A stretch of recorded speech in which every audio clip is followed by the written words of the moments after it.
कभी थे जिगरी दोस्त, आज बन गए जान के दुश्मन। इजराइल और ईरान के रिश्ते की असली कहानी। नमस्कार, मैं रवि रंजन, आप देख रहे हैं RR भारत 24। अंग्रेजी में कहावत है, no permanent friends, no permanent enemies, only permanent interests.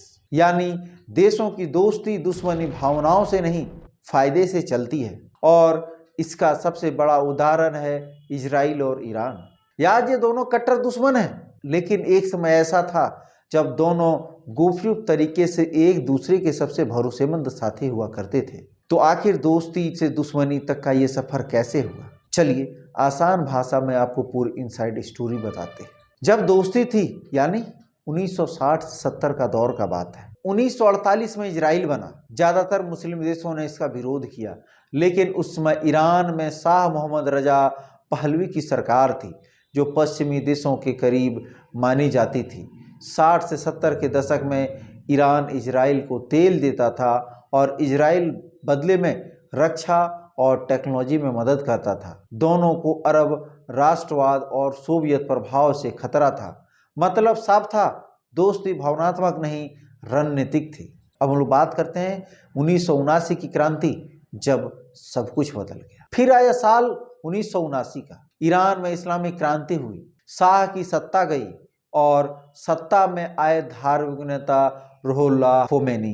नई सरकार ने इजराइल को गैर कानूनी राज्य कहा। तेहरान में इजराइल का दूतावास बंद कर दिया गया और फिलिस्तीन को सौंप दिया गया। यहीं से दोस्ती खत्म और खुली दुश्मनी शुरू। तो क्या फिलिस्तीन मुद्दा रहा असली जड़? ईरान ने खुद को फिलिस्तीन का सबसे बड़ा समर्थक घोषित किया। वो हमास और हिजबुल्लाह जैसे संगठनों को समर्थन करने लगा। इजराइल इन संगठनों को आतंकी मानता है। यहीं से टकराव और गहरा हो गया। ईरान के लिए धार्मिक और वैचारिक मुद्दा था, इजराइल के लिए यह सुरक्षा का सवाल। ईरान के परमाणु कार्यक्रम ने तनाव को और बढ़ा दिया। इजराइल को डर है कि अगर ईरान परमाणु हथियार बना लेते हैं तो उसका अस्तित्व खतरे में पड़ सकता है। 2015 में परमाणु समझौता हुआ, लेकिन इजराइल ने उसे अधूरा बताया। बाद में डोनाल्ड ट्रंप ने अमेरिका को समझौते से बाहर निकाल लिया। तनाव फिर से भड़क उठा। उसके बाद शुरू होता है शैडो वार, छुपा हुआ युद्ध। दोनों देशों के बीच सीधी बड़ी जंग तो नहीं हुई, लेकिन एक शैडो वार चलता रहा। सीरिया में इजरायली हवाई हमले, तो समुद्र में जहाज़ों पर हमले, साइबर अटैक। दोनों खुलकर युद्ध नहीं चाहते, लेकिन एक दूसरे को कमजोर जरूर करना चाहते थे। अब हम लोग बात करते हैं विचारधारा की। इजराइल खुद को लोकतांत्रिक यहूदी राष्ट्र मानता है, ईरान खुद को इस्लामिक क्रांति का रक्षक।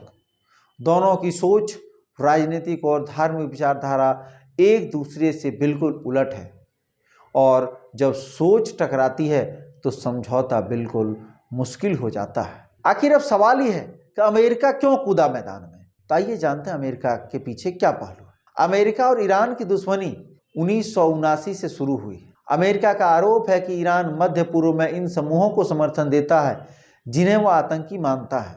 साथ ही परमाणु कार्यक्रम को लेकर संदेह हमेशा बना रहता है। और जब इजराइल और ईरान आमने सामने आते हैं तो अमेरिका अक्सर इजराइल के साथ खड़ा दिखता है। तो असली बात क्या है? ये लड़ाई सिर्फ जमीन या मिसाइल की नहीं है। ये लड़ाई विचारधारा, क्षेत्रीय वर्चस्व की और रणनीतिक हितों की। कभी तेल और टेक्नोलॉजी ने जो रिश्ता जोड़ा था, उसी राजनीति और विचारधारा ने उसे तोड़ दिया। दुनिया की राजनीति में दोस्ती और दुश्मनी अस्थायी नहीं होती। आज के हालात चाहे जितने भी तनावपूर्ण हो, लेकिन इतिहास बताता है जहां हित मिलते हैं वहीं रिश्ते बदल जाते हैं। आप क्या सोचते हैं? क्या कभी फिर से दोनों देशों के रिश्ते सुधर सकते हैं?